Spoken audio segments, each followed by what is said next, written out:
السلام عليكم ورحمة الله وبركاته.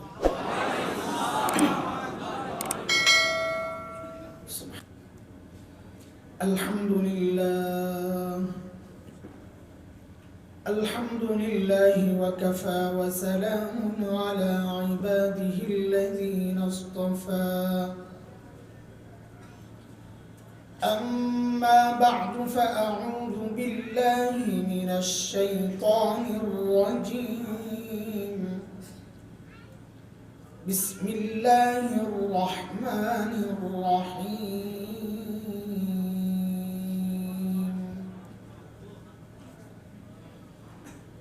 يا أيتها النفس المطمئنة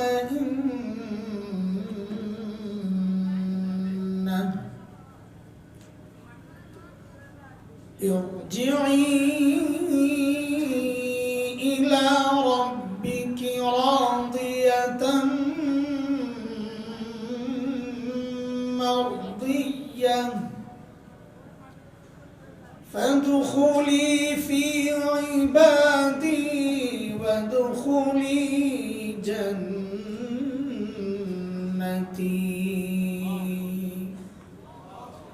آمنت بالله صدق الله العلي العظيم.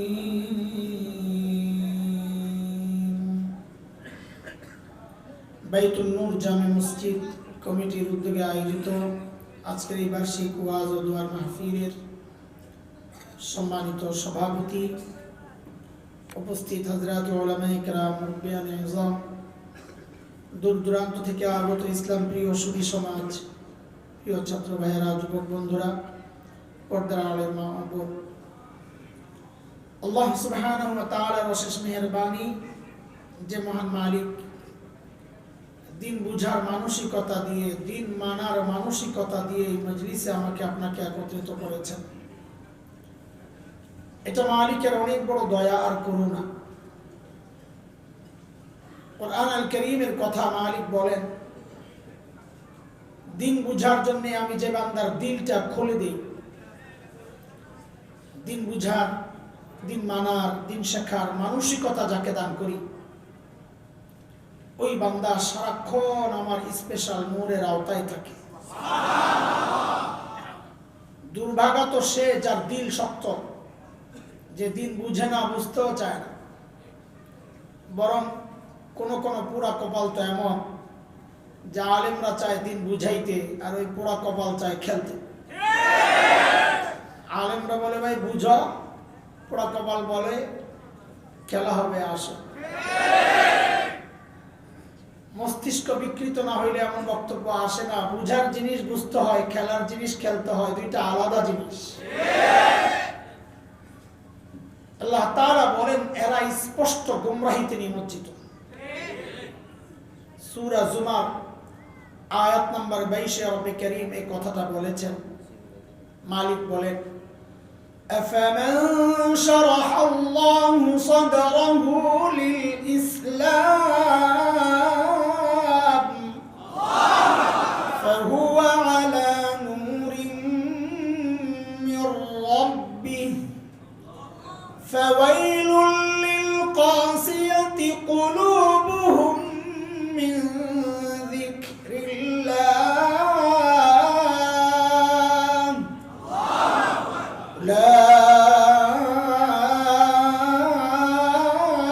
উলাইকা ফি দালালিন মুবিন।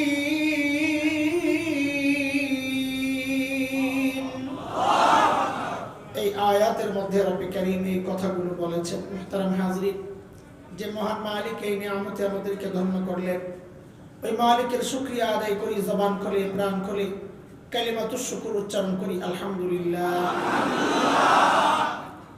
আমার আগে দীর্ঘ সময় অত্যন্ত গুরুত্বপূর্ণ আলোচনা রাখছিলেন আমাদের অত্যন্ত শ্রদ্ধাভাজন ওস্তাদ তুল্য বড় ভাই হযরতুল আল্লাহ মুফতি লিহাজউদ্দিন ভুইয়া দামাত বারাকাতুহুল আলিয়া। তিনি আমাদের অত্যন্ত শ্রদ্ধাভাজন বড় ভাই, ওস্তাদ তুল্য। আমার খুব খারাপ লেগেছে, এটা বাস্তবতা বলে দিই কথাটা।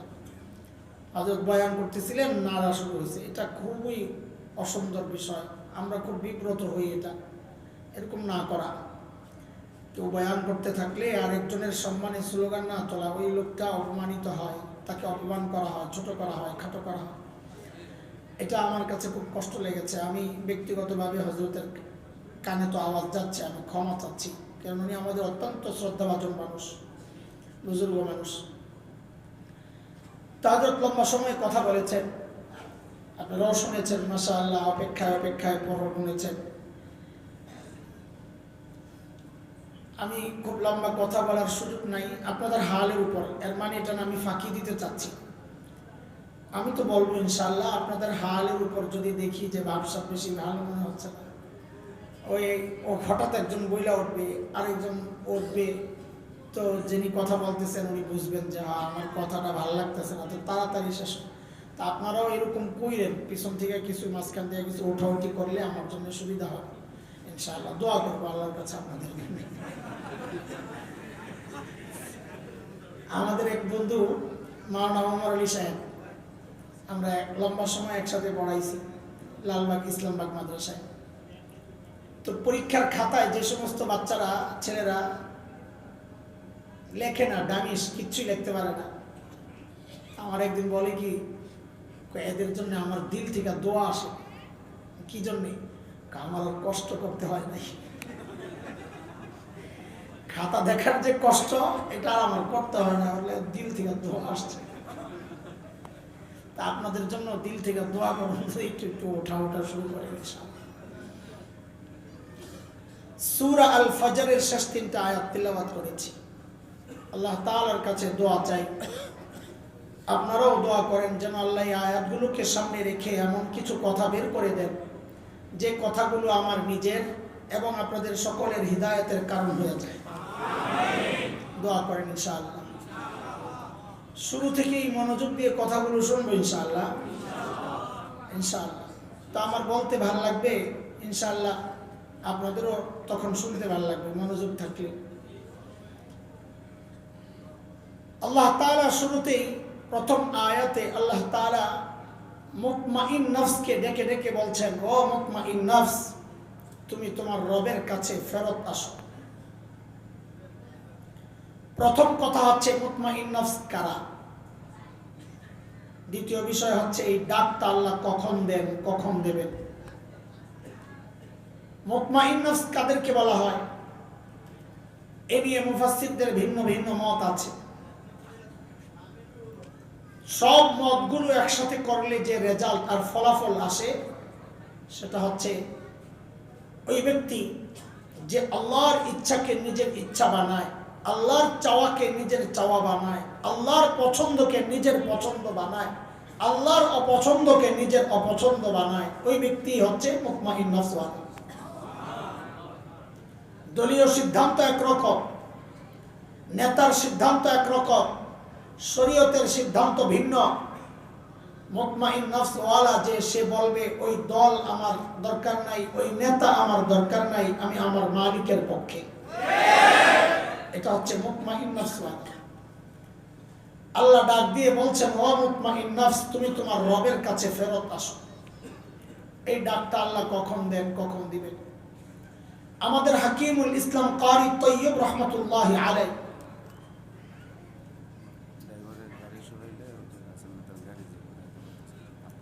আল্লাহ, আমাদের ড্রাইভার রবিউল গাড়ি সরাইতে হবে, আমাদের অতিথি আটকায় গেছে। রবিউল কোথায়? আমার মোবাইলে তো রেখে আসছি ওখানে, নাহলে ফোন দিতাম।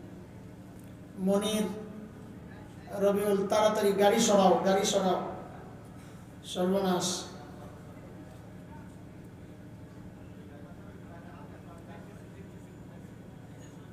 শুনছে? পাইছে না? মাশা।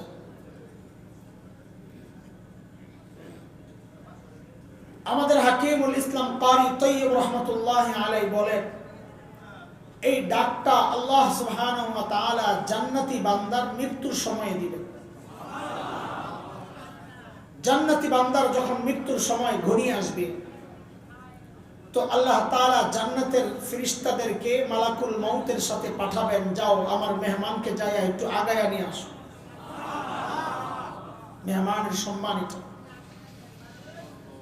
তো ফেরেশতাদেরকে তো ওই বান্দা জীবনে দেখে নাই, হঠাৎ দেখলে যদি ভয় পেয়ে যায় তো আসার সিস্টেমটা কি? হাদিসের কথা, দূর থেকে সে একটা আলো দেখতে পাবে, তার দিকে ধীরে ধীরে আগাচ্ছে। সে এক দৃষ্টি তাকায় থাকবে, কি সুন্দর আলো, কি এটা এত সুন্দর। ধীরে ধীরে ধীরে ধীরে আলোটা তার যখন কাছাকাছি আসবে, সে বুঝবে যে এটা মানুষের মতো দেখতে সুন্দর চেহারাওয়ালা কিছু লোক। ফেরেশতারা এসে ওই বান্দাকে ডাকতে থাকবে, বের হও বের হও। কি বলে ডাকবেন ফেরেশতারা তাও হাদিসে আসছে। নবী আলাইহিস সালাম বলেন, ফেরেশতারা ডাকতে থাকবে, ইয়া আইয়াতুহান নাফসুল মুতমাইন্নাহ কানাত ফিল জাসাদিত তাইয়িব উখরুজি ইলা রাউহিন ওয়া রাইহান ওয়া রাব্বি গায়রি গাব্বান। ও মুতমাইন নফস, এতদিন তুমি পবিত্র শরীরের ভেতরে ছিলা, এখন তুমি বের হও। বলে কোথায় বের হব? বলে বাগ বাগিচা জান্নাতের দিকে, আর তোমার ওই রবের দিকে যে রব আজকের পর আর কোনোদিন তোমার উপর অসন্তুষ্ট হবেন না। বের হও বের হও। রূহ লম্বা সময় শরীরের ভেতরে অবস্থান, মহাব্বত তৈরি হয়ে গেছে, এখন ডাকলেও বের হতে চাইবে না, ছাড়তে মন চায়। তো ফেরেশতারা আল্লাহকে জানাবেন, আল্লাহ আপনার মেহমান তো আসতে চায় না। আল্লাহ তাআলা তখন বলবেন, আমার মেহমানদেরকে তার জান্নাতের বাড়িটা একটু দেখায় দাও। যেই না তার সামনে জান্নাতের বাড়িটা প্রকাশ পাবে, সে অস্থির হয়ে যাবে যাওয়ার জন্য। ঠিক ওই মুহূর্তে আল্লাহ তাআলা ডাক দিবেন, ইয়া আইয়াতুহান নাফসুল মুতমাইন্নাহ ইরজিই ইলা রাব্বিকি রাদিয়াতান মারদিয়াহ ফাদখুলি ফি ইবাদি ওয়াদখুলি জান্নাতি। ও মুতমাইন নফস, ফেরত আসো ফেরত আসো। খুব খেয়াল করেন, ফেরেশতারা যখন ডেকেছিলেন, ফেরেশতারা বলেছিলেন বের হও বের হও। আল্লাহ ডাকার সময় শব্দ চেঞ্জ হয়ে গেছে। আল্লাহ ডাকছেন এই কথা বলে ফেরত আসো, মানে বের হও আর ফেরত আসো, এই দুই শব্দের মধ্যে পার্থক্য আছে। বের হও মানে কেউ নিজের ঘরেই আছে, বের হতে বলা হচ্ছে। বাচ্চারা বাইরে খেলাধুলা করে, সন্ধ্যা ঘনিয়ে আসছে, মা বলেন এই ঘরে ফেরত আয়। তো কাজেই নিজের ঘরে আসতে কেউ যদি ডাকে তো এটাকে ফেরত আসা বলে, আর ঘর থেকে বের হইতে বললে তো বের হও। ফেরেশতারা ডাকছেন বের হও, আল্লাহ বলেন না ফেরত আসো, মানে তুমি যেখানে আছো এটা তোমার আসল জায়গা না, আসতে চাও না কেন? তোমার আসল জায়গা তো অন্য জায়গায়। বলে আমার আসল জায়গা কোনটা? তো যেন আল্লাহ দেখায়া দিচ্ছেন, ওই যে তোমার আসল জায়গা জান্নাত দেখা যায়, ওই যে দেখো। ইরজিই ইলা রাব্বিক রাদিয়াতান মারদিয়াহ। দুনিয়ায় মালিকের সিদ্ধান্তে তুমি রাজি ছিলা, খুশি ছিলা, পরীক্ষায় পাশ করেছ, এখন ফলাফল ঘোষণা হচ্ছে, মালিক জানাচ্ছেন মারদিয়া, মালিকও তোমার উপর রাজি। তাইলে পুরস্কার দেন, পরীক্ষায় পাশ করছি পুরস্কার দিবেন না? তো আল্লাহ বলেন পুরস্কার নাও, ফাদখুলি জান্নাতি ওয়াদখুলি জান্নাতি, যাও জান্নাতে ঢুকে যাও। কিন্তু মাঝখানে শব্দ একটা রয়ে গেছে, কথা ফাদখুলি ফি ইবাদি, এটার মানে কি? নতুন জামাই শ্বশুর বাড়িতে যখন যায়, শ্বশুর বাড়িতে তো জামাইয়ের অনেক আদর করে, তাই না? আপনার এলাকায় করে না? কথাই তো আছে জামাই আদর। সবচেয়ে বেশি আদর করেন কে বলেন তো? ওই একজন কইছে শাশুড়ি, বলটি মেরে দেয়, আমি ভুলে গেছে। কে আদর করে? সবচেয়ে বেশি আদর করেন কে? সবচেয়ে বেশি আদর দেখান শাশুড়ি, সবচেয়ে বেশি আদর করেন মা। ঠিক করে এবার বল, সবচেয়ে বেশি আদর করেন কে? সবচেয়ে বেশি আদর দেখান কে? বোকা এই পার্থক্য অনেক বোকা না বুঝাই পেছে পড়ে যায়। শ্বশুর বাড়িতে যায় মজার মজার খাইয়া বন্ধু আইসা মনে করে আমার মায়ের চেয়ে আমার শাশুড়ি আমার আদর করে বেশি। কি আদরটা করে? শাশুড়ির মেয়েটার একটু ছেড়া দিয়ে দেবো, তখন বুঝবা কি আদর করে। আমার শাশুড়ি আমাকে খুব আদর করে, বড় জামাই, ওনারা মানুষও বড় মানুষ, বড় ঘরের মানুষ, অনেক ধনী মানুষ, তো আয়োজন তো হয় অনেক। আমি খাই আর চিন্তা করি আমার মা তো আমার সামনে 1-2 আইটেম, গরিবের ছেলে, বেশি হাজির করতে পারেন নাই, কিন্তু তার মানে এটা না আমার শাশুড়ি আমার মায়ের চেয়ে আমাকে বেশি মহব্বত করে। আমি খাই আর বুঝি মনে হয় যতই খাওয়া আমার মার চেয়ে বেশি আদর করেন না। এটা তো এখন বুঝি কেন, কারণ মাহফিল শেষে মাঝে মধ্যে শ্বশুর বাড়িতে সোজা চলে যাই, বাচ্চারা যখন নানা বাড়িতে থাকে ঢাকাতে। তো যায়া আজ পর্যন্ত কোনোদিন তো শাশুড়িরে পাই নাই যে সজাগ বসে রয়েছে জামাই আসবে আর অপেক্ষায় বসে রয়েছে, সব নাক ডেকে ঘুমাইতেছে।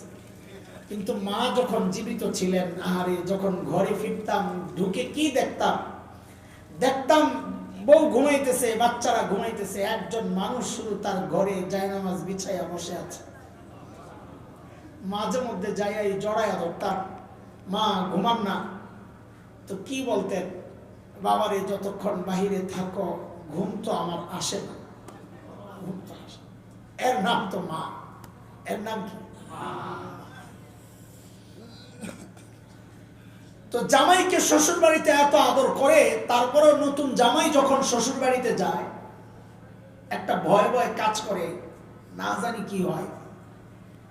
তো সাথে ছোট্ট ভাই একটা নিয়ে নেয়, কাজিন, চাচাতো, খালাতো, মামাতো, ফুফাতো একটা নিয়ে নেয় ছোট্ট।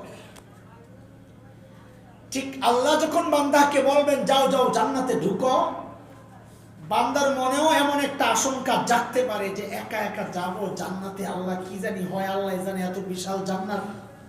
তো আল্লাহ যেন সেই কথারই জবাব দিচ্ছেন, এরে বান্দা তুমি একা না, ওই বিশাল জান্নাতে তুমি একা না, আমার আরো স্পেশাল বান্দারা আছে, ফাদখুলি ফি ইবাদি, তুমি আমার ওই বান্দাদের দলভুক্ত হইয়া সবাই মিলে একসাথে জান্নাতে যাও। মুহতারাম হাজরিন, আমাদের এক একজনের জীবনের এক একটা টার্গেট আছে। কারো তো টার্গেট ছোট্ট একটা বাড়ি করবে বা বড় বাড়ি করবে, কারো টার্গেট ছেলেকে ডক্টর বানাবে, ইঞ্জিনিয়ার বানাবে, কারো target chairman, MP, commissioner, mayor হবে। এক একজনের এক একটা টার্গেট আছে। ইমানদারদের টার্গেট হওয়া উচিত এইটাই, যে আমার মৃত্যু যেন হয় ওই অবস্থায়, যে আমার মৃত্যুর সময় আমার মালিক আমাকে ডেকে বলেন, ও বান্দা আমি তোমার উপর রাজি। এটা সকলের জীবনের টার্গেট হওয়া উচিত। দেখেন খুব শিগগির, খুব কিছুদিন আগে, বেশি দিন দূরে নয়, খুব কান্নাকাটি করে দোয়া করতাম আল্লাহর কাছে, আল্লাহ সেজদা অবস্থায় মৃত্যু দিও, তোমার কালামের তিলাওয়াত করা অবস্থায় মৃত্যু দিও, তোমার ঘরের তওয়াফ করা অবস্থায় মৃত্যু দিও, আল্লাহ জিহাদের ময়দানে এমন মৃত্যু দিও যে আমার লাশটাও খুঁজে না পাওয়া যায়, ছিন্ন বিচ্ছিন্ন হইয়া টুকরা টুকরা হইয়া গোটা ময়দানে ছড়াইয়া ছিটাইয়া থাকবে, লাশ খুঁজে পাওয়া যায় না, দাফন করার জন্য লাশ নাই, আল্লাহ এমন মৃত্যু দিও। দোয়া করতাম। হায় কাবার গিলাফ ধরে ধরে কত কান্না করছি, কাবার দরজায় ঝুলে ঝুলে কত চিৎকার যে আমি পারছি। হঠাৎ একদিন মাথায় আসছে দোয়া যা করতেছি ঠিক আছে কেন, কারণ পেশ লাগছে এটা যে নবী আলাইহিস সালাম, আমি যতগুলো দোয়া করতেছি নবী আলাইহিস সালাম এক অবস্থায় মৃত্যুবরণ করেন নাই, না তেলাওয়াত অবস্থায়, না তওয়াফ অবস্থায়, না সেজদা অবস্থায়, না জিহাদের ময়দানে। আম্মা জান আয়েশা রাদিয়াল্লাহু আনহার কোলে মাথা রেখে শুয়ে শুয়ে মৃত্যুবরণ করেছে। তাহলে আমি কি দোয়া করতেছি? তো বুঝলাম যে না, দোয়াটা একটু ঘুরাইতে হবে। ঠিক আছে, ওই দোয়া ভুল না, একটু ঘুরাইতে হবে যে আল্লাহ এমন মৃত্যু দিও যে মৃত্যুর সময় তুমি আমার উপর রাজি। কেন? আমার সেজদার দোয়া হয়তো আল্লাহ কবুল করলেন, সেজদা অবস্থায় আমি মৃত্যুবরণ করলাম, কিন্তু আল্লাহ আমার উপর রাজি না, তো এই সেজদার তো কোনো দাম নাই। তওয়াফ আর তিলাওয়াত অবস্থায় মৃত্যুবরণ করলাম, কিন্তু আমার মালিক আমার উপর রাজি না, তাইলে এই তওয়াফ আর তিলাওয়াতের তো কোনো। এই জন্য দোস্ত, আমাদের জীবনের সকলের টার্গেট এইটা হওয়া দরকার যে মৃত্যু যেন হয় ওই অবস্থায় যে মালিক আমার উপর।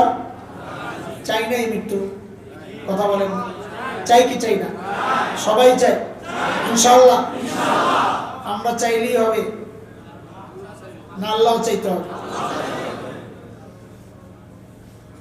রাস্তায় এক পাগলা খুব লাফাইতেছে, খুশি। তো আপনাদের মসজিদের খতিব সাহেবের সাথে দেখা, কিরে পাগলা এত খুশি কে? হুজুর ভালো একটা খবর আছে। কি খবর? খুশির খবর। বলবো? বল। হুজুর এমপি সাহেবের মেয়ের বিয়ে করতেছি। হুজুর আরে পাগল রে, আগে জানতাম পাগল, এখন দেখি পাগলের মাথা খারাপ। এত ঠাট্টা করেন না হুজুর, কাজ অনেক দূর আগায় গেছে মাশাআল্লাহ। কি আগাইছে? অর্ধেক আগায় গেছে আলহামদুলিল্লাহ, বাকি অর্ধেকের জন্য আপনি একটু দোয়া করেন। কি অর্ধেক আগাইছস? আমি তো রাজি।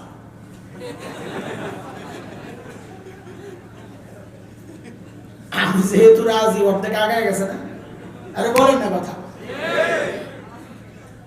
আমাদের হালও তো তাই হয়ে গেছে।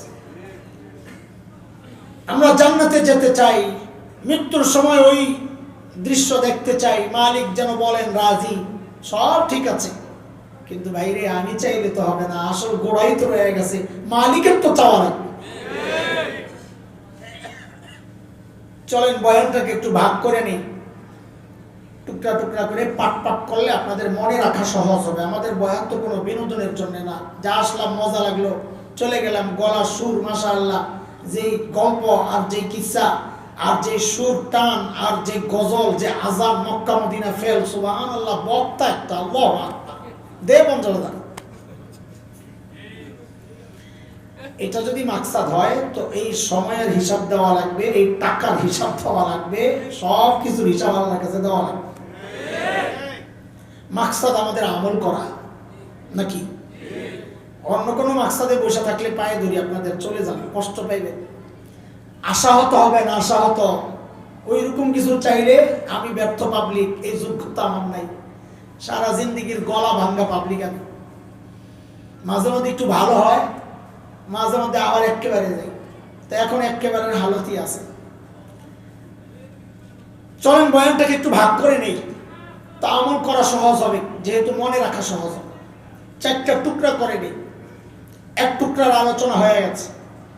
যা আমাদের প্রত্যেকের জীবনের টার্গেট এইটাই যে মৃত্যুর সময় মালিক ডেকে বলেন বান্দা আমি তোমার উপর। 2 নম্বর টুকরা, এর জন্য করণীয় কি? একটার সাথে আরেকটার লিঙ্ক। এর জন্য করণীয় কি? করণীয় অনেক, আমরা এত কিছু করণীয় এই অল্প সময়ে বলতে পারবো না, একটু একটু করে বলি, একটু একটু করে আমল করা শুরু করে। 2 নম্বর পয়েন্টের কথা হচ্ছে এর জন্য করণীয় কি? বলে করণীয় একটাই, মালিককে রাজি রাখতে হবে। বলেন, পড়া মুখস্থ শোনাইতে হবে আজকে, না পারলে দাঁড় করে মুরগি বানায় দেবেন ইনশাআল্লাহ। বলেন বলেন, মালিককে রাজি।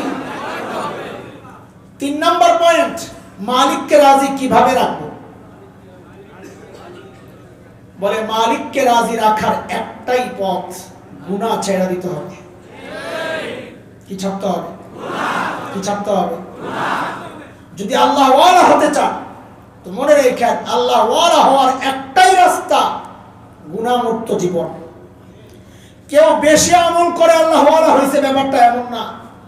কেউ যদি আল্লাহ ওয়ালা হয় তো তিনি গুনাহ ছাইরা আল্লাহ ওয়ালা হয়েছে। একটা ছোট্ট বালতি, নিচে দিয়া তলা নাই, তলা ছোট্ট বালতি, ফুল স্পিডে ট্যাপ ছেড়ে দিয়েছেন, পানি পড়তেছে ফুল স্পিডে। বলেন তো এই বালতি ভরতে কয়দিন লাগবে? ভরবে না কেন? কি নাই? বিশাল বালতি, তলা আছে, পানি পড়ে টিপ টিপ টিপ টিপ, 1 ফোঁটা 2 ফোঁটা। এই বালতি কোনোদিন না কোনোদিন ভরবে কি ভরবে না? কেন? কি আছে? তলা আছে। আল্লাহ ওয়ালারা আমল যদি কমও করেন, টিপ টিপ টিপ টিপ পড়তেছে, কিন্তু যেহেতু তলা আছে এই জন্য তাদের আমল দিন দিন বাড়ছে, তাদেরও মর্যাদা আল্লাহর কাছে বাড়তেছে। আমাদের আমল হয়তো বেশি, হজের অভাব নাই, উমরার অভাব নাই, দান সৎকার অভাব নাই, সব ঠিক আছে, কিন্তু তলা নাই। তলা তলা যা করি সব নাই হয়ে যায়। কথা ঠিক কিনা? এই জন্য ভাই নবী আলাইহিস সালাম বলেছেন, এটা যদি সবচেয়ে বড় আল্লাহ ওয়ালা হতে চাও, ইত্তাকিল মাহারিম, তুমি গুনাহ ছেড়ে দাও, হারাম ছেড়ে দাও, তাকুন আবাদান নাস, সময়ের সবচেয়ে বড় আবেদ আল্লাহ তোমাকে বানায়া দিবেন। গুনাহ ছাড়বো ইনশাআল্লাহ।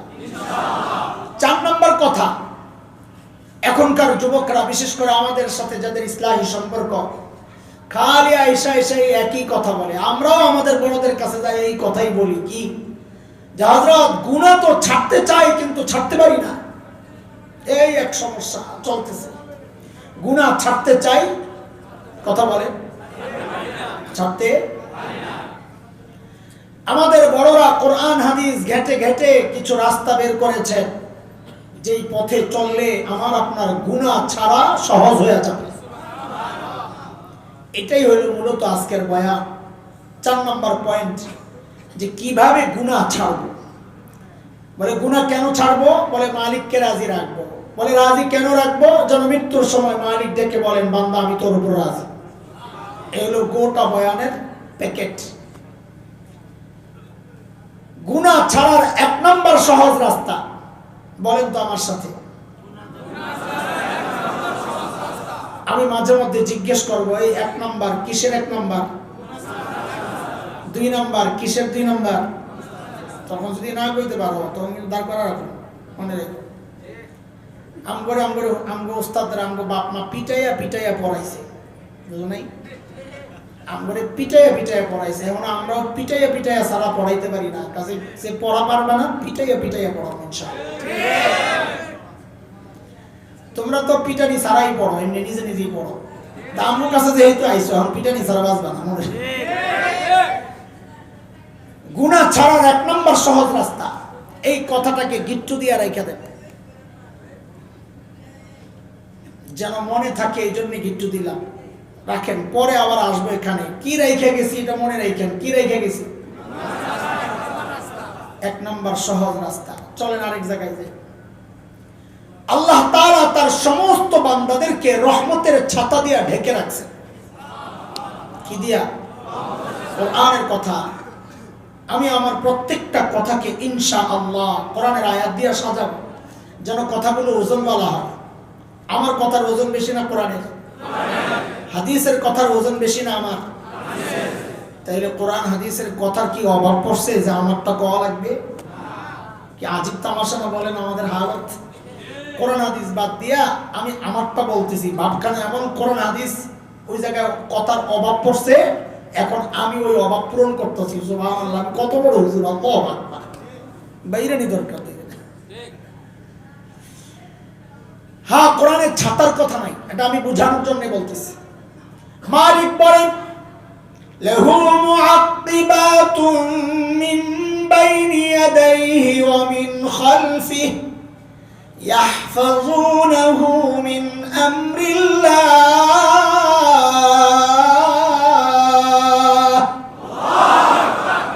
আল্লাহ বলেন, আমি আমার সমস্ত বান্দাকে নিরাপত্তা বেষ্টনী দিয়ে সংরক্ষণ করেছি, নিরাপত্তা দিয়েছি। দেই কেন? যেন বিপদ না আসে। আল্লাহ নিরাপত্তা কেন দেন? বলেন বলেন, কেন? দুনিয়ার ছাতা দিয়ে আমরা বৃষ্টি আটকাই, রোদ আটকাই। আল্লাহর রহমতের ছাতা দিয়ে আমরা বিপদ আটকাইতেছি, যেন বিপদ আমাদের গায়ে না আসে। আল্লাহ রহমতের ছাতা দিয়া আমাদেরকে নিরাপত্তা দিয়েছে। আমরা বিপদে পড়ি না? কত আল্লাহর ছাতা কই গেল? ছাতা কই গেল? বিপদে যে পড়ি। দুনিয়ার ছাতা ছিদ্র হয়ে গেলে বৃষ্টির পানি ঢোকে কিনা? বলে আল্লাহর রহমতের ছাতা ফুটা হয়ে গেছে, ওই ফুটা দিয়া বিপদ ঢুকে। ফুটা দিয়া, আরে আল্লাহ, আল্লাহর রহমতের ছাতা ফুটা করে এত শক্তি কার? তো আল্লাহ যেন এরপরই জবাব দিচ্ছেন, ইন্নাল্লাহা লা ইউগাইয়িরু মা বিকওম হাত্তা ইউগাইয়িরু মা বিআনফুসিহিম। আল্লাহ বলেন, বান্দা যার যার ছাতা ফুটা সে নিজেই করে, তুমি ফুটা করলে আমি করব কি? ছাতা ফুটা করে কে? যারটা সে। বলেন, ছাতা ফুটা করে কে? আবার বলেন, ছাতা ফুটা করে কে? ওই ফুটা দিয়া কি ঢুকে? বিপদ। বিপদ বলেন কি? বলে আল্লাহর রহমতের ছাতা আবার ফুটা হয় কি দিয়ে রে ভাই? বলে রহমতের ছাতা ফুটা হয় গুনাহ দিয়া। কি দিয়া? কি দিয়া? বলেন বলেন। এইবার মিলে মিলে বলেন, বিপদ ঢুকছে কি দিয়া? ফুটা দিয়া। বলেন কি দিয়া? বলে বিপদটা কত বড়? বলে ফুটাটা যত বড়। হিসাব কি কোনো কঠিন? এটা বিপদ কত বড়? ফুটা। বলেন আবার, বিপদ কত বড়? বলে ফুটা কত বড়? বলে গুনাহ যত বড়। বিপদ কত বড়?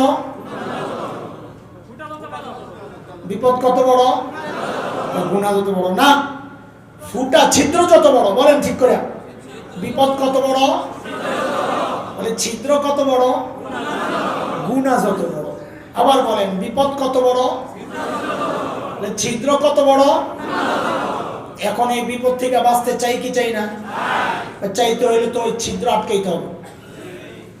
গুনাহ দিয়া যে ছিদ্র করছি, এই ছিদ্র আটকাইতে হবে। মানে ছিদ্র আটকাইব কি দিয়া? বলে গিট্টু আরেকটা মারেন। কয় গিট্টু দিলাম? লাস্ট গিট্টুর মধ্যে কি রেখে আসছি? ছিদ্র বন্ধ করব কি দিয়া? বলেন কি দিয়া? ছিদ্র বন্ধ করব। চলেন রাখেন। করোনার একটা ভয় ভয় চলতেছে, তাই না? ওই জন্যই তো মাহফিলগুলো এই উসিলা দিয়া ঠিক মতো করতে দেয় না। আমি তো ধানমন্ডিতে থাকি, বাপরে বাপ, মানুষ যে করোনার কি ভয় পায়, সুবহানাল্লাহ। যত বেশি পয়সা ভাবখানা এমন, তার মনে হয় মরার ভয় তত বেশি। কষ্ট করে মাল কামাইছে, ডিরেক্ট খাইয়া মরা লাগবে না? এক একজনরে দেখি ৩-৪টা করে মাস্ক লাগায়, কোনো ফাঁক ফুক দিয়ে যেন করোনা ঢুকে না যায়। হ্যান্ড গ্লাভস, মাথায় টুপি। যেই লোকটারে সারা জিন্দিগি বুঝালাম বিবিকে পর্দা করতে বলেন, মেয়েকে পর্দা করতে বলেন, শুনলো না। হায়, এখন আল্লাহর বান্দারে দেখি নিজেই বোরকা পরে ঘুরে। তাও কি কাপড়ের বোরকা না প্লাস্টিকের? কিরে, এখন তো ভ্যাকসিন বেরিয়েছে, আমেরিকা, রাশিয়া, চীন, দাদারা ফ্রি বাড়াইব। মাশাআল্লাহ, আলহামদুলিল্লাহ। কবি না, কত বড় জালেম নিমক খারাপ এগুলো। মায়া করে ভ্যাকসিন পাঠাইতেছে তো আলহামদুলিল্লাহ কবি না। এরা আমাদের বন্ধু না, হিতাকাঙ্ক্ষী। হিতাকাঙ্ক্ষী বলে কেমন হিতাকাঙ্ক্ষী? বলে সূরা আরাফ আয়াত 21, শয়তান আদম আর হাওয়াকে যায় কি বলছিল? ওয়াকাসামাহুমা ইন্নী লাকুমা লামিনান নাসিহিন। আমারে ভুল বুঝেন না, আল্লাহর কসম আমি আপনাকে হিতাকাঙ্ক্ষী। এখন এরাও আমাদের হিতাকাঙ্ক্ষী। শয়তান যার হিতাকাঙ্ক্ষী হয় তারা শত্রু লাগে না। কথা বলছেন? এই টাইপের বন্ধু যারা, এরা থাকলে আর শত্রুর দরকার হয় না। যাদের হাত মুসলমানের রক্তে রঞ্জিত হয়, এরা মুসলমানদের বন্ধু হতে পারে না। যতই ফিরে দেখ ভ্যাকসিন, এগুলা ভণ্ডামি ছাড়া কিচ্ছু না। যাই হোক, আল্লাহ তাআলা বলেছেন, বান্দারে করোনার জন্য তুমি ভ্যাকসিন লাগাবা, কাজ হবে কি হবে না কেউ জানে না। কিন্তু আল্লাহ তাআলা বলেছেন, বান্দা কিয়ামত পর্যন্ত যত আযাব আসবে, আমি আল্লাহ তোমারে 2টা ভ্যাকসিন দিয়া দিলাম, ব্যবহার করার সাথে সাথেই তুমি আযাব থেকে বেঁচে যাবা। কয় ভ্যাকসিন? ভ্যাকসিন কয়টা? এখন আপনাদের কাছে জিজ্ঞাসা, ভ্যাকসিন কোনটা ব্যবহার করবেন? ভারতেরটা না আরশেরটা? কোনটা? বলে আরশের ভ্যাকসিন আবার কি? বলে কোরআন খুলে দেখো আরশের ভ্যাকসিন কি। মালিক বলেন, ওমা কানা আল্লাহু লিয়ুআযিবাহুম ওয়া আনতা ফীহিম ওমা কানা আল্লাহু মুআযিবাহুম ওয়া হুম ইস্তাগফিরুন।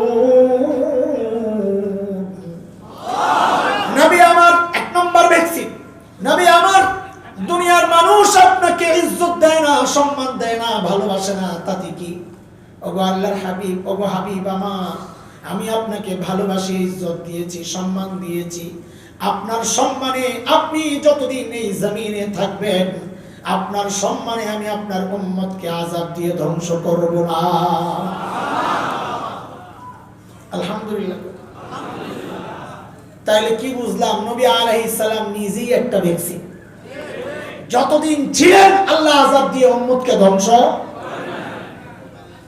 তাইলে তো আমরা একটা মিস করলাম ভ্যাকসিন। নবী তো নাই, তো ভ্যাকসিন মিস করছি না? না না না, বড়রা বলেছে কেউ যদি সুন্নতের জীবন বানায় সে যেন নবী আলাইহিস সালামের সাথেই আছে। তার মানে কি? মানে হচ্ছে সুন্নতের উপর যদি কেউ চলে, কসম আল্লাহ, আল্লাহ তাকে আযাব দিয়ে ধ্বংস করবেন না ইনশাআল্লাহ। আমি কিন্তু বলি নাই করোনায় ধরবে না, এই ভুল করো না। সুন্নত ওয়ালারেও করোনায় ধরতে পারে। আমাদের এক ভাই বয়ানে এই কথা বইলা বেচারা যে বিপদে বসছিল, কয় কি নামাজিদেরকে করোনায় ধরবে না, যদি ধরে তো কোরআন মিথ্যা। হায়রে আল্লাহ, যে বিপদে পোলাপানে এমন সাইজ করছে মাশাআল্লাহ। পরে কয় আমার কথাটা আমি বুঝাইতে পারি নাই। ঠিক আছে, তাও বেঁচে গেছে। করোনায় নামাজি কেউ ধরতে পারে, বুজুর্গ কেউ ধরতে পারে। কেন? কারণ করোনা একটা বিপদ। বিপদ দুই রকমের হয়, কোন কোন বিপদ আযাব, কোন কোন বিপদ পরীক্ষা। আল্লাহ নেককারকে মর্যাদা বাড়ানোর জন্য বিপদ দেন। দুইটাই কোরআনে আসছে। সূরা রুম আয়াত 41-41 মালিক বলেন, যাহারাল ফাসাদু ফিল বাররি ওয়াল বাহর বিমা কাসাবাত আইদিন নাস। আমি আযাব দিয়েছি, আযাব তোমার হাতের কামাই গুনার কারণে আযাব দিলাম। আবার কখনো কখনো বিপদ হয় পরীক্ষা, মর্যাদা বাড়ানোর জন্য আল্লাহ নেককারকে পরীক্ষা করেন। মালিক বলেছেন সূরা বাকারায়, ওয়ালানাবলুওয়ান্নাকুম বিশাইইন মিনাল খাউফি ওয়াল জু'। আল আয়া। কোনটা পরীক্ষা, কোনটা বিপদ কেমনে বুঝবো? হযরত মুফতি তাকি ওসমানী দামাত বারাকাতুহুল আলিয়া বলেন, কেউ বিপদে পড়ার পর যদি গুনাহ করে তো বুঝতে হবে এই বিপদ তার জন্য আযাব। বৈশা বৈশা সিগারেট টানতাছে শয়তানের লেঞ্জা। কিরে ভাই এত বিড়ি খাও কে? ভাই টেনশনে আছি, কথা বলছ না। টেনশন দূর করে কি খায়া? সিগারেট খায়া।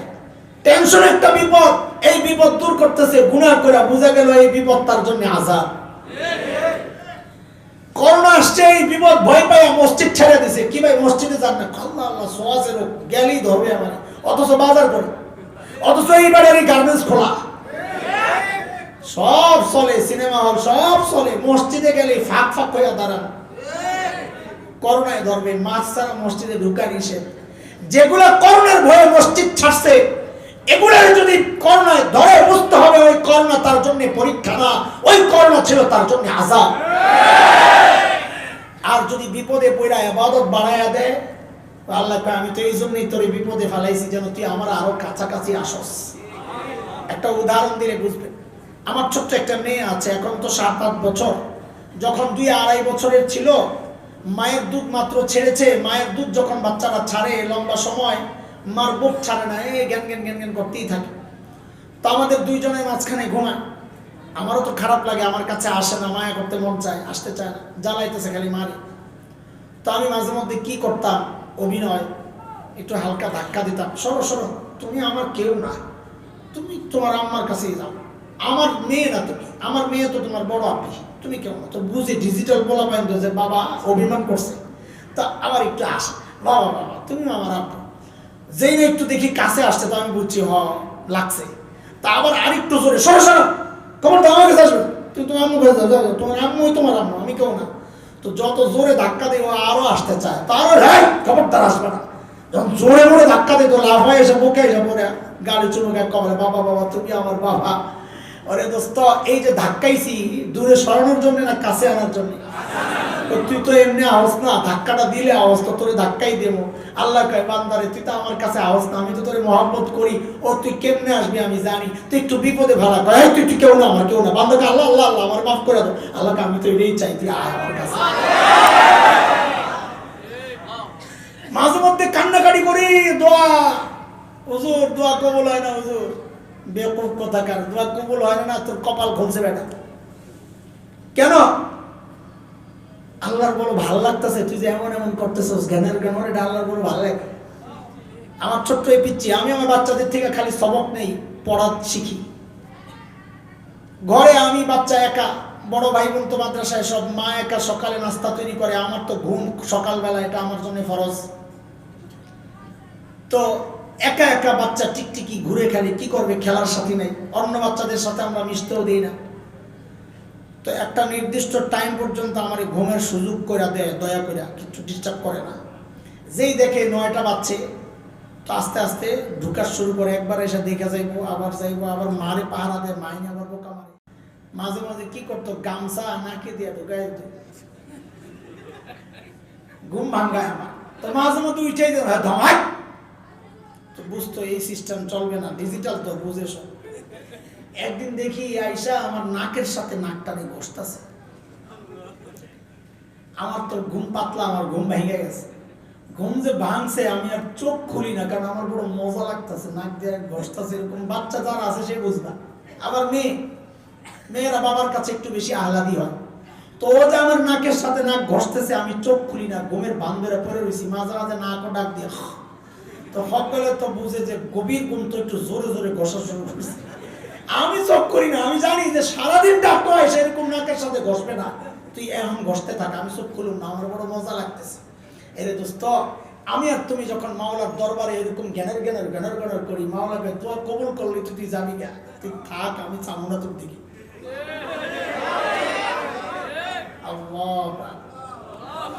এই জন্য হাসরের মাঠে যখন বান্দাকে আল্লাহ এই দোয়াগুলা সব দিতে থাকবেন, এই যে তুই চাইছিলি পরিবর্তে এবার দিলাম, লয়টা দিলাম, লয়টা কাল্লা, এগুলো তো আমি করি নাই, করস নাই, কিন্তু চাইছিলি আরেকটা, ওটা তোর জন্য ভালো আমি মনে করি নাই, এই জন্য এটা আমি রেখে দিছি জমা, তোরে এখন দিলাম। তখন হাদিসের কথা, বান্দা আফসোস করে করে বলবে, হায় রে, আমার যদি একটা দোয়াও দুনিয়ায় কবুল না হইতো, তাহলে এখন কত কিছু পাইতাম। কাজে দোয়া কবুল না হইলে আফসোস করার কিচ্ছু নাই। চলেন 2 নম্বর ভ্যাকসিন মালিক বলেন, ওমা কানা আল্লাহু মুআযযিবাহুম ওয়া হুম ইস্তাগফিরুন।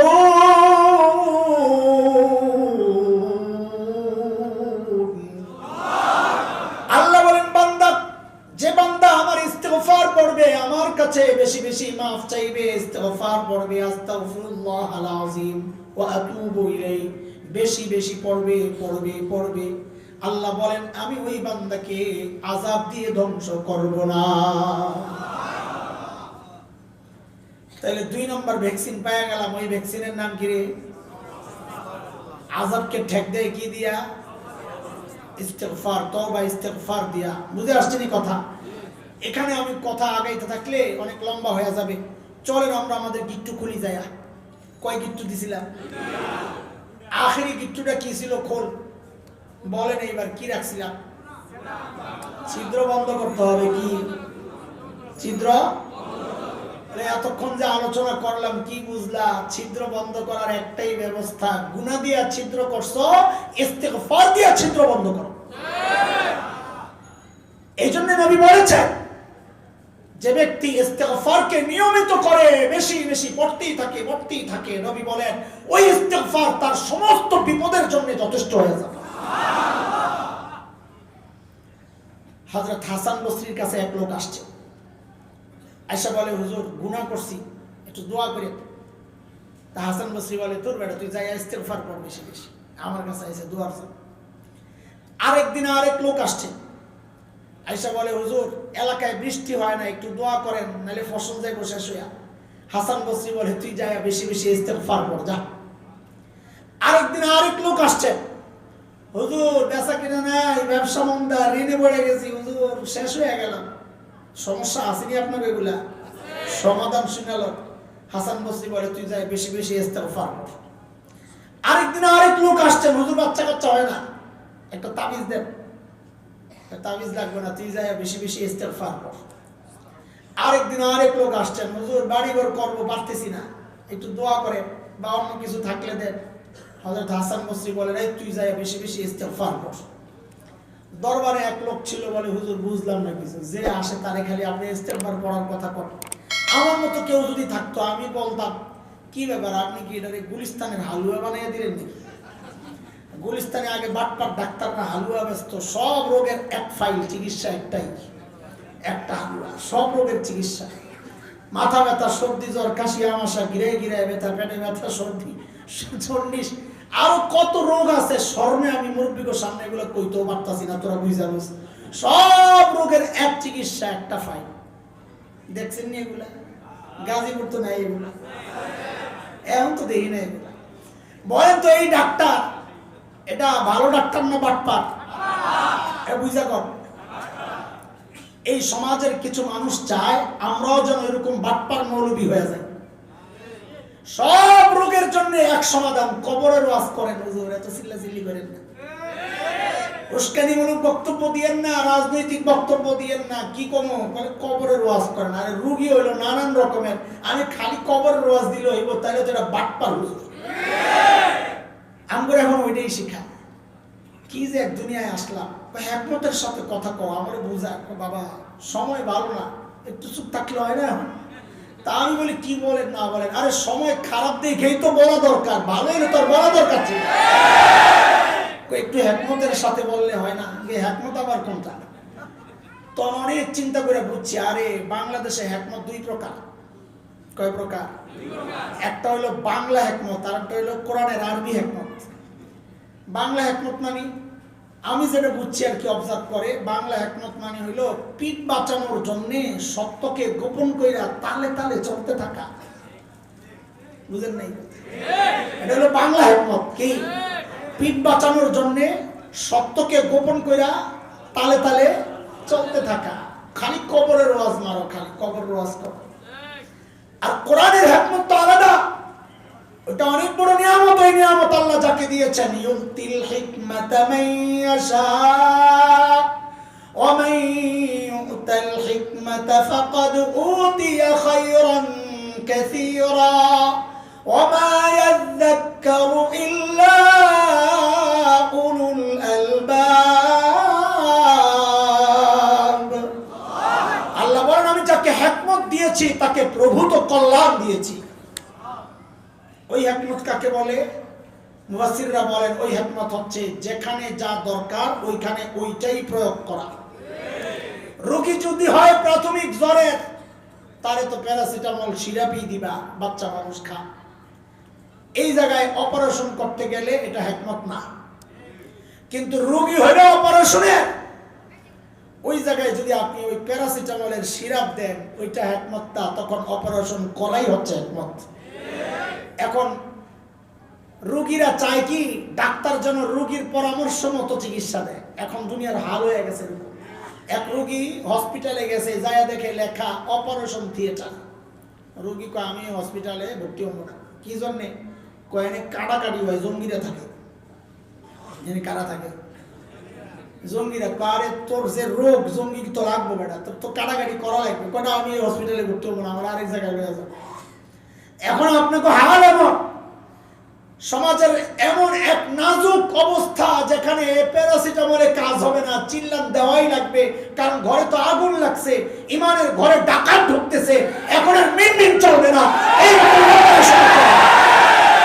আপনারা চান আমরা খালি চুপচাপ খালি মিনমিন মিনমিন করি? যদি সব জায়গায় মিনমিন মিনমিন করো আর কবরের ওয়াজ করো, তাহলে ওই গুলিস্তানের হালুয়া বিক্রেতার মতো সব রোগের একই চিকিৎসা। বুঝতে হবে এটাও একটা সব রোগের একই চিকিৎসার বাটপার হুজুর। কিন্তু ইস্তেগফার কিন্তু আসলেই ওইরকম একটা চিকিৎসা যেটা সব রোগের, সব বিপদের সমাধান। আল্লাহু আকবার। হযরত হাসান বসরি বলেন, আরে এটা তো আমার কোনো পরামর্শ না, এটা নবী নূহ আলাইহিস সালামের পরামর্শ। এই পরামর্শ আল্লাহর এত পছন্দ হয়েছে, আল্লাহ তাআলা কোরআনুল কারীমের সূরা নূহের মধ্যে এটা উল্লেখ করেছেন। মালিক বলেন, فَقُلْتُ اسْتَغْفِرُوا رَبَّكُمْ إِنَّهُ كَانَ غَفَّارًا يُرْسِلِ السَّمَاءَ عَلَيْكُمْ مِدْرَارًا وَيُمْدِدْكُمْ بِأَمْوَالٍ وبنين ويجعل لكم جنات ويجعل لكم أنهارا ওই যে হাসান বসরি যা যা বলছে আল্লাহ সবগুলা কোরআনে বলে দিয়েছেন সুবহানাল্লাহ। নবী নূহ আলাইহিস সালামের চিকিৎসা। কাজেই দোস্ত যত বিপদ আছে বেশি বেশি কি পড়ব? চলেন এবার জাগাত যাই। ওই যে দুই নাম্বার পোটলা ভাঙছি, ছিদ্র বন্ধ করা লাগবে। এই যে এতক্ষণ আলোচনা করলাম, কি বুঝলাম? যে ছিদ্র বন্ধ করা, ছিদ্র হয়েছে কি দিয়া? মনে আছে তো? হয়েছে কি দিয়া? এখন ওই ছিদ্র দিয়া কি ঢুকে?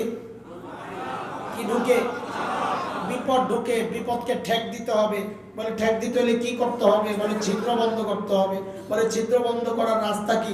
একটাই রাস্তা, ইস্তেগফার দিয়া ঠেক দাও। গুনাহ করে ফেলছো, বিপদ আসতেছে, বিপদকে ঠেক দিবা কি দিয়া? বলেন কি দিয়া? বাদ দেন, সরেন তাড়াতাড়ি। ওই 1 নাম্বার পোটলাটা খোলেন। 1 নাম্বার পোটলার মধ্যে কি বেঁধে আসছে রে? গুনাহ ছাড়ার 1 নাম্বার সহজ রাস্তা। এই যে এতক্ষণ আলোচনা করলাম, কি বুঝলেন? গুনার কারণেও বিপদ আসে, বুঝছেন না একটু? গুনাহ ছাড়ার 1 নাম্বার সহজ রাস্তা হচ্ছে, যত বিপদে পড়বো হোঁচট খায়া পড়ছি, আমি মনে করবো এটা আমার গুনার শাস্তি। ব্যবসা মন্দা, আমি মনে করবো আমার গুনার শাস্তি। বাচ্চা অসুস্থ, আমি মনে করবো আমার গুনার শাস্তি। বাচ্চা কথা শুনে না, আমি মনে করবো আমার গুনার শাস্তি। বিবি কথা শুনে না, আমি মনে করবো আমার গুনার শাস্তি। এইভাবে যখন মনে করতে থাকবো যে গুনার কারণে বিপদ হয়, তখন গুনাহ ছেড়ে দেওয়া সহজ হয়ে যাবে। কিন্তু সমস্যা কি জানেন? আমাদের সমাধান হইল এক জায়গায়, আমি সমাধান খুঁজি আরেক জায়গায়। আমি বললাম বেবি কথা শোনে না, এটা আমার গুনার শাস্তি, আমার মাথায় ওইটা ঢোকে না। আমি আসছি হুজুরের কাছে, হুজুর বউ কথা শোনে না। তো হুজুর কয় তোর বউ কথা শোনে না, আমি কি করবো? হুজুর একটা তাবিজ দেন না। কি দেন? আপনাকে ভাবটা এমন যে আল্লাহ আমাকে মৌলবী করে বানাইছে খালি আপনাকে তাবিজ দেখানোর জন্য আর খতম পড়ার জন্য আর জানাজার নামাজ পড়ান, এমন তো এটারও বাদ দিয়ে লাগছে। আরো দায়িত্ব আমরা আরো কমাই দিয়েছেন, জানাজা তো আপনারা নিজেরাই পড়বেন। মাশাআল্লাহ মাশাআল্লাহ, আমরা তো এটাই চাই, পড়েন ভালো করে। কিন্তু আপনার পিছনে মুসল্লি থাকবো নি, দাড়ি ছাড়া বেটা। আপনি কোরআন শুদ্ধ করেন, দোয়া দুরূদ শুদ্ধ করেন, দাড়ি রাখেন, ইমামতির জন্য যা যা শর্ত পূরণ করেন, পড়ান আপনি জানাজা আপনার বাবার, আমিও আপনার পিছনে পড়বো, কোনো সমস্যা নাই। আরে ভাই, তাবিজ দিয়া দিলে দিলে জোড়া লাগে না, কথাটা মনে রেখেন। প্রত্যেকটা জিনিস জোড়া লাগার জন্য তৃতীয় আরেকটা জিনিস আছে, সেটা নির্ধারিত। কাপড়ে কাপড়ে জোড়া লাগে কি দিয়া? কাঠে কাঠে জোড়া লাগছে কি দিয়া? এখানে সুতা কাজ হবে, এখানে তার কাটা কাজ হবে। ইটে ইটে জোড়া লাগছে কি দিয়া? এখানে সুতা কাজ হবে। বোঝা গেল প্রত্যেকটা জিনিস জোড়া লাগার তৃতীয় আরেকটা জিনিস আছে, দিলে দিলে জোড়া। এটাও তাবিজ দিয়া লাগবে না। বলে কি দিয়া লাগবে? বলে আমি কি বলবো, যে আল্লাহ দিল বানাইছেন ওই আল্লাহকে জিজ্ঞেস কর। তো আল্লাহকে জিজ্ঞেস করছি, আল্লাহ দিলে দিলে জোড়া কেমনে লাগে?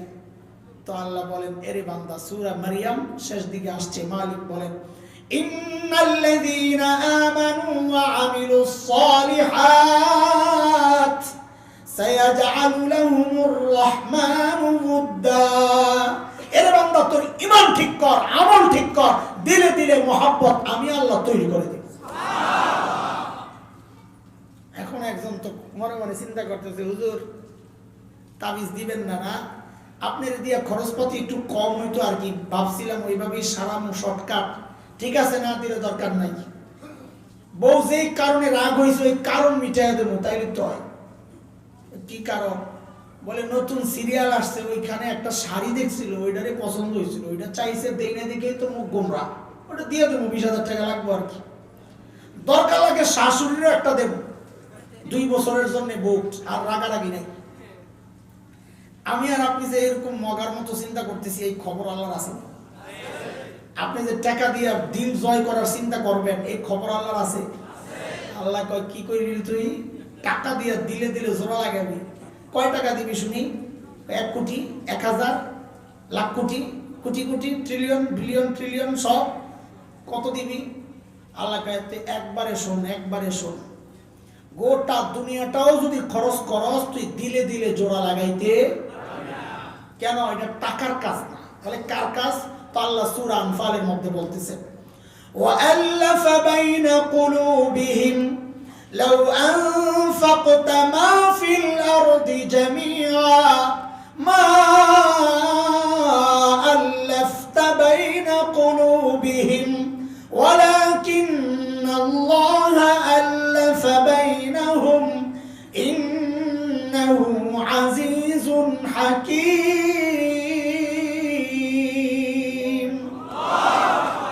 আল্লাহ বলেন আল্লাফা বাইনা কুলুবিহিম, দিলে দিলে জোড়া আমি লাগাই।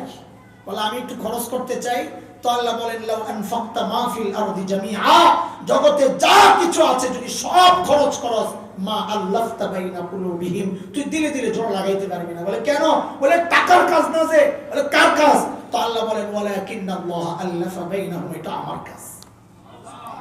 এইজন্য দোস্ত, বিপদ থেকে যদি বাঁচতে চান, গুনাহ থেকে যদি বাঁচতে চান, তো এটা এক নাম্বার সহজ রাস্তা। যত বিপদ দেখবো ভাববো এটা আমার কিসের ফসল? কিসের? চলেন তাড়াতাড়ি চলেন, আপনারা ঘুম আইসা বসে, আপনাকে আমি বুঝতেছি। জালেম, আমার প্রতি একটু দয়া কর। শুরুতে নাকি শিখাই আনলাম, বদদোয়া দিব গেলাম। 2 নাম্বার সহজ রাস্তা, খুব মনোযোগ দেন। এই কথাগুলো অল্পতে শেষ করব, কিন্তু মূল কথাগুলো এখানে। এই যে এখানে বসে আছেন, গুনাহ করতেছেন? গুনাহ যে ছাড়ছেন কষ্ট লাগতেছে? আরে এটাই তো আমরা খুঁজতেছি যে গুনাহ কেমনে ছাড়ুন যে কষ্ট লাগে না। বোঝা গেল এখানে একটা কারণ ঘটতেছে, ওই কারণটা খুঁজে বের করতে হবে। যে কারণের কারণে আমরা এখানে গুনাহ ছাড়িয়ে দিছি কিন্তু আমাকে কষ্ট লাগে না, ওইটা কি? খুঁজতে খুঁজতে খুঁজতে খুঁজতে পাওয়া গেছে ওইটা হইল নেককাররা যখন একসাথে থাকে তখন গুনাহ ছেড়ে দেওয়া সহজ হয়ে যায়। ওইটারই আমরা ঘুরাইয়া ফিরাইয়া বলি, আরে ভাই জীবনে যাই তুমি হও না কেন, একজন আল্লাহ ওয়ালার সাথে সম্পর্ক করো, বুজুর্গদের সোহবতে যাও, নেককারের সোহবতে যাও, গুনাহ ছাড়া সহজ হয়ে যাবে ইনশাআল্লাহ। একটা ছোট্ট উদাহরণ দিয়ে কথা আগায় আনিব। এই টুপিটা নেককার না নেককারের পোশাক? বুঝা কর। টুপি পয়রা গুনাহ করা কঠিন না সহজ? এই খেয়াল করে, নেককারের পোশাকের সাথে আপনি খালি একটু লাগছেন, তাতে আপনার জন্য গুনাহ করা কঠিন হয়ে গেছে। তাইলে যদি সরাসরি নেককারের সাথে যাইয়া থাকেন তাহলে তো গুনাহ করা অসম্ভব হয়ে যাবে।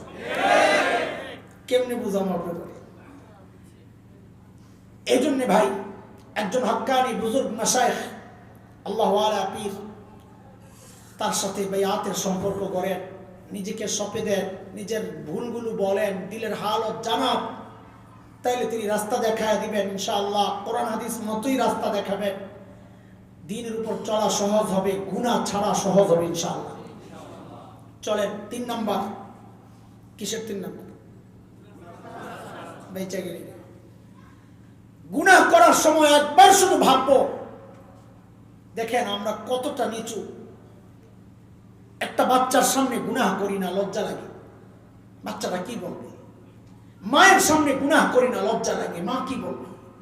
মাখলুকের সামনে গুনাহ করি না, মাখলুক কি বলবে? গোপনে দরজা লাগায়া যায় গুনাহ করি।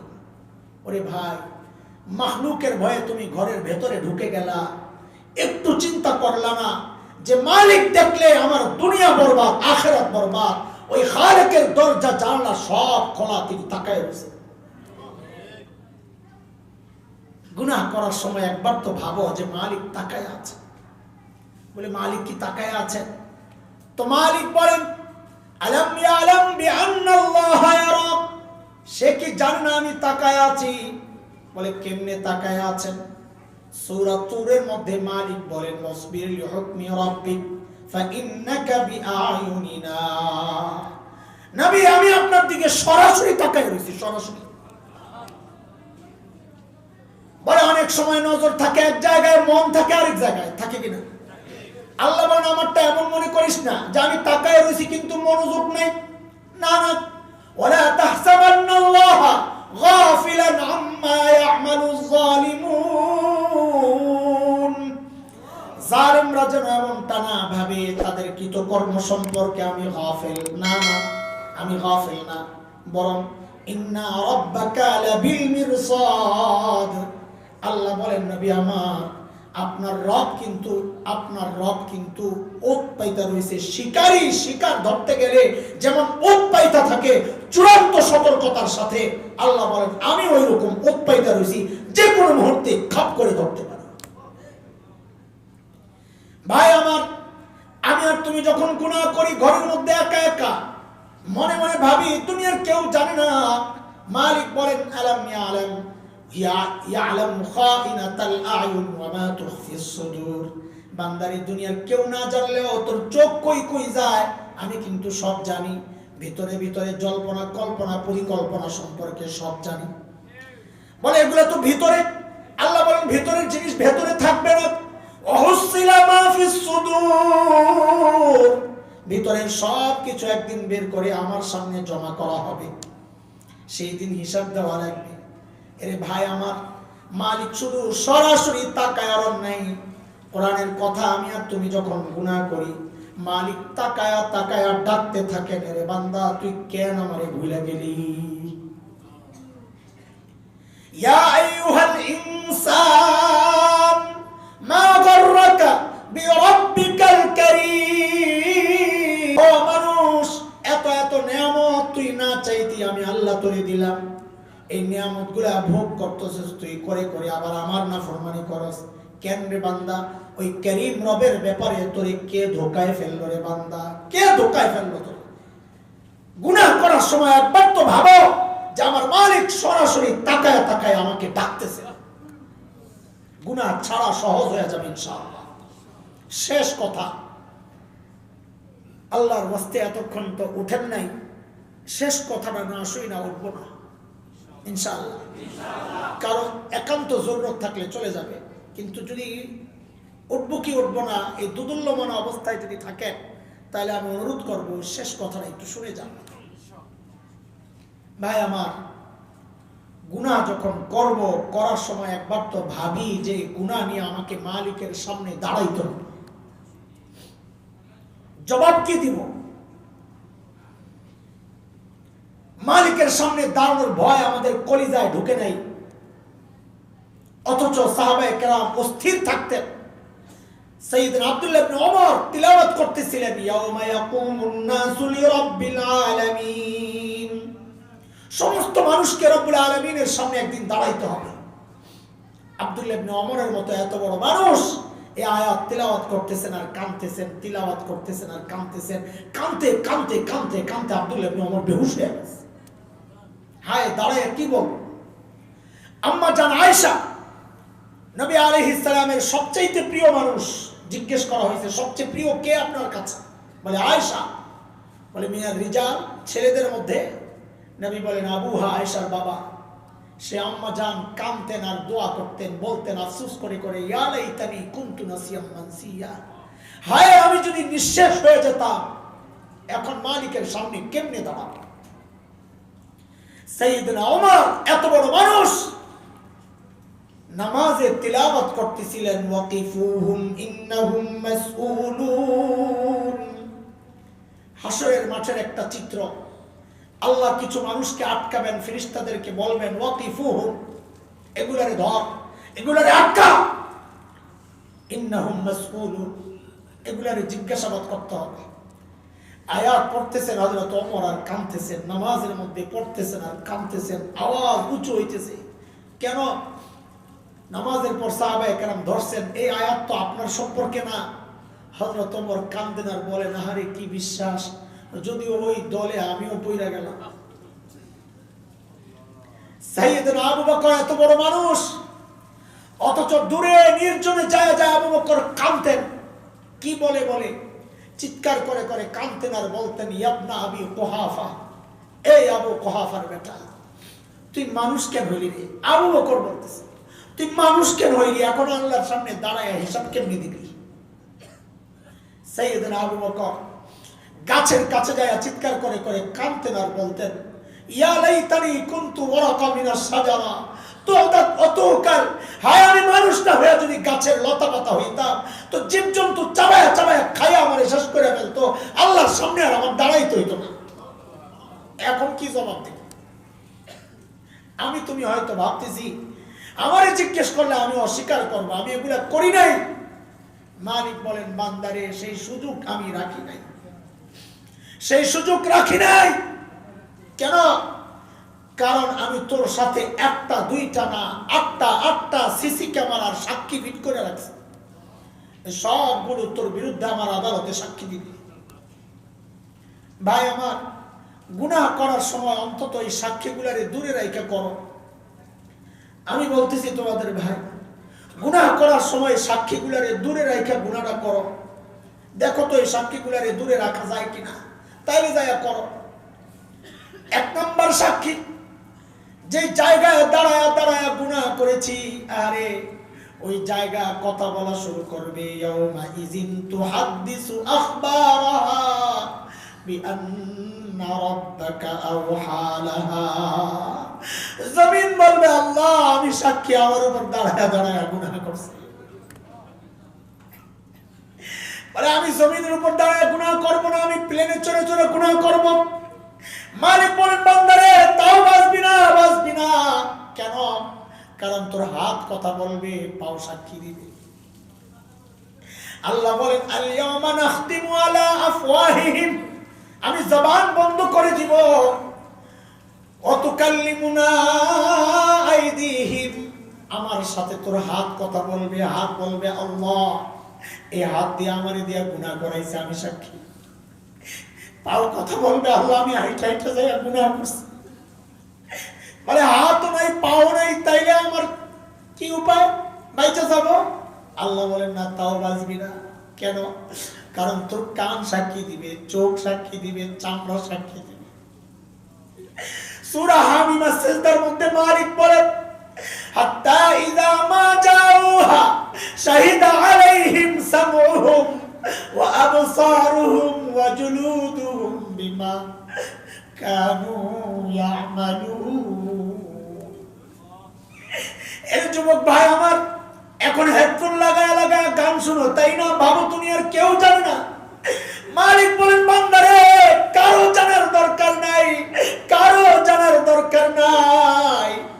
যে কান দিয়া তুই গুনাহ করছ, ওই কানই তো তোর বিরুদ্ধে সাক্ষী দিবে।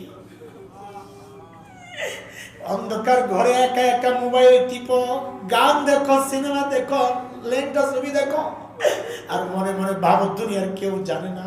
মালিক বলেন বান্দারে কারো জানার দরকার নাই, কারো জানার দরকার নাই। যে চোখ দিয়া তুই গুনাহ করতেছস, ওই চোখই তো আমার কাছে তোর বিরুদ্ধে সাক্ষী দিবে। চোখ নষ্ট, কান নষ্ট, তাইলে মালিক বলেন তাও বাঁচবি না, কারণ তোর চামড়া সাক্ষী দিবে। চামড়া বলে চামড়া আবার কেমনে সাক্ষী দিবে?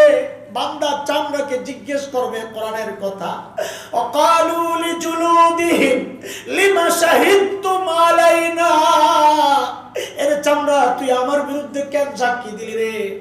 চামড়া কথা বলবে আনতাকানাল্লাহুল্লাযী আনতাকা কুল্লা শাই। যে আল্লাহ তোমাকে কথা বলার ক্ষমতা দিয়েছেন, ওই আল্লাহ আমাকেও কথা বলার ক্ষমতা দিয়ে তোমার বিরুদ্ধে সাক্ষী দেওয়ার হুকুম করেছেন। আমি করব কি?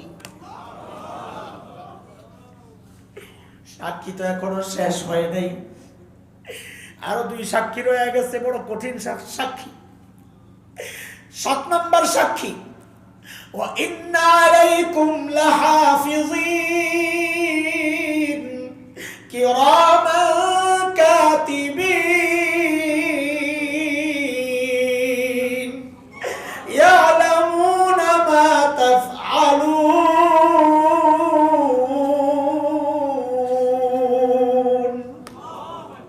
ফেরেশতারা দাঁড়ায় যাবে, আল্লাহ আমরা দেখেছি, সব জানি আল্লাহ, আমরাও সাক্ষী। আসল সাক্ষী তো এখনো রয়ে গেছে। প্রত্যেকের আমলনামা আসল সাক্ষী, আমলনামা। এই জন্য সূরা কাহফের মধ্যে আসছে যেই না আমলনামা পেশ করা হবে বউদিয়াল কিতাব, আমলনামা দেখাই তো কাঁদতে থাকবে, চিৎকার করতে থাকবে আর বলবে মালি হাদাল কিতাব লা ইউগাদিরু সাগীরা ওয়ালা কাবীরাতান ইল্লা আহসাহা। এটা কেমন আমলনামা? আমার একটা ছোট গুনাহও ছুটে নাই, একটা বড় গুনাহও ছুটে নাই। বলে এখন চিৎকার করে লাভ নাই, হাত পা বাম হাতটা দে, তোর আমলনামা গ্রহণ কর। বলে বাম হাত কেমনি দিবি? পেছন দিয়া নিয়া কলিজা ছিদ্র করে সামনে পেশ করবে, তার আমলনামা। যেই না আমলনামা বাম হাতে পেশ করা হবে, সূরা হাক্কার মধ্যে মালিক কি করুণ এক অবস্থা বর্ণনা করেছেন। আহারে আমলনামা বাম হাতে পায়াই দিবে চিৎকার, ও আম্মা মান উতিয়া কিতাবাহু বিশিমালি, বাম হাতে আমলনামা পায়াই বলবে ইয়া লাইতানি লাম উতা কিতাবিয়া, আয় আমলনামা যদি আমার না দেওয়া হতো। ওরা মাদরি মা হিসাবিয়া, আমি জানি না এখন আমার হিসাব কি হবে। ইয়া লাইতাহা কানাতিল কাদিয়া, মৃত্যু পর্যন্ত যদি সব শেষ হয়ে যেত তাইলে তার এই বিপদে পড়তাম না। দুনিয়ায় টাকা পয়সা ছিল, বিচার পাল্টাইতাম। মা আগনা আন্নি মালিয়া, আজকে আমার মাল আমারে বাঁচাইতে পারতেছে না। দুনিয়ায় ক্ষমতার দাপটে বিচার পাল্টাইতাম। হালাকা আন্নি সুলতানিয়া, হায় আমার ক্ষমতাও শেষ, আমার এখন কে বাঁচাবে? আওয়াজ আসবে, কেউ বাঁচাবে না। সময় গেছে, চলে আয়, এখন আর বাঁচার কোনো উপায় নাই। আল্লাহ ফেরেশতাদেরকে ডেকে ডেকে হুকুম করবেন, খুযুহু ফাগুল্লু, এগুলারে ধর বেরি পড়া, এগুলারে বান, এগুলারে সুম্মাল জাহিম সাল্লু, টেনে হেসে দিয়া জাহান্নামে ফেলা এগুলারে। সময় থাকতে কাঁদে নাই, সময় থাকতে গুনাহ ছাড়ে নাই, এখন কান্না করে কি হবে? এরে ভাই আমার, গুনাহ করার সময় একবার তো ভাবো যে হায় এগুলা নিয়ে মালিকের সামনে যদি দাঁড়াই কি জবাব দিব মালিকের কাছে, কি জবাব দিব? অথচ এগুলা পরিষ্কার করার কত সহজ রাস্তা ছিল। ওই যে আমি আসার আগে আমার মোহতারাম ভাই বলতেছিলেন, পরিষ্কার করার কত সহজ রাস্তা ছিল। কারণ বড় আজিব মালিক আমার আছে তো, যে মালিকের নাম গফফার। বলে গফফার কাকে বলে? বলে দুনিয়ার মানুষ অপরাধীকে খুঁজে শাস্তি দেওয়ার জন্য, আর গফফার তো ওই সত্তা যিনি অপরাধীকে খুঁজেন মাফ করার জন্য। বলে কত মাফ করবেন, অনেক গুনাহ। আরে শোনো, এত নিরাশ হইও না, গফফার চিনো নাই? শয়তান যখন আল্লাহকে বলেছে আল্লাহ আমি আপনার বান্দাকে গোমরাহ করতেই থাকবো, আল্লাহ বলেছেন জবাবের ঢংটা এমন, এই তোর কথা কি শেষ? এই শয়তান তোর কথা কি শেষ? কাহা শেষ? তোরটা যদি শেষ হয় তো এবার আমারটা শোন। বলে আমিও আমার বান্দারে মাফ করতেই থাকবো, তুই আমার বান্দারে গোমরাহ করতেই থাকবি না, আমিও আমার বান্দারে মাফ করতেই থাকবো। প্রত্যেক দিন শেষ রাতে আইসা মালিক ডাকতে থাকেন, এরে বান্দা আলা মিন মুস্তাগফিরিন ফাগফিরালা, কে গুনাহ করছস, সারাদিন করছস, কিচ্ছু বলি নাই, সারা রাত ঘুমাইছস, সুযোগ দিছি, এখন আমি আসছি আল্লাহ তোর কাছে তোরে মাফ করার জন্য, তুই মাফ চা, আমি মাফ করে দিব। কাজেই আজকের এই মজলিস থেকে দুইটা ওয়াদা করে যাই, গুনাহ করব না ইনশাআল্লাহ। এক নম্বর ওয়াদা, গুনাহ করব না ইনশাআল্লাহ। দুই নম্বর ওয়াদা, গুনাহ রাখবো না ইনশাআল্লাহ। করে ফেলছি, কি করব? তো রাখবো না, পরিষ্কার করলেই তো হয়ে যায়, এটা তো সোজা। তো কয়টা আমল নিয়ে গেলাম? এক নম্বর গুনাহ, দুই নম্বর গুনাহ রাখবো না। গুনাহ না করব না কেমনে? পদ্ধতি দেখাইছি যে গুনাহ করার সময় ভাববো, যে কোনো বিপদে পড়লেই ভাববো এটা আমার গুনার শাস্তি, তখন গুনাহ ছেড়ে দেওয়া সহজ হয়ে যাবে। 2 নম্বর হচ্ছে আল্লাহ ওয়ালাদের সঙ্গে থাকবো, তো গুনাহ ছেড়ে দেওয়া সহজ হয়ে যাবে। 3 নম্বর হচ্ছে গুনাহ করার সময় একবার খালি ভাববো, আরে আমার মালিক তাকায় তাকায় আমাকে ডাকতেছেন, এই হাসান জামিল তুই গুনাহ কেন করতেছস, আমি এত নিয়ামত দিছি, তুই আমারে কেন ভুলে গেলি, কে তোরে ভুলাইয়া দিল, বল তুই কি পাইছস। এভাবে মালিক ডাকতে থাকেন। প্রত্যেকটা গুনাহ করার সময় খালি ভাববা, আরে এই মুহূর্তে আমারে আল্লাহ আমারে ডাকতেছেন, এই তুই কেন গুনাহ করতেছস। 3 নম্বর গেল। 4 নম্বর গুনাহ করার সময় শুধু একবার ভাববো, আরে এগুলা নিয়ে মালিকের সামনে আমার দাঁড়াইতে হবে, তখন কি জবাব দিব। এইভাবে চিন্তা করলে ইনশাআল্লাহ গুনাহ ছেড়ে দেওয়া সহজ হয়ে যাবে ইনশাআল্লাহ। 2টা কাজ, গুনাহ করব না। 2 নম্বর রাখবো না। কেন মালিককে রাজি রাখবো। ওই যে পড়া আবার পুরাটা মুখস্থ করাইতেছি, পুরা বয়ানকে প্যাকেট করতেছি। বলেন কাজ কয়টা?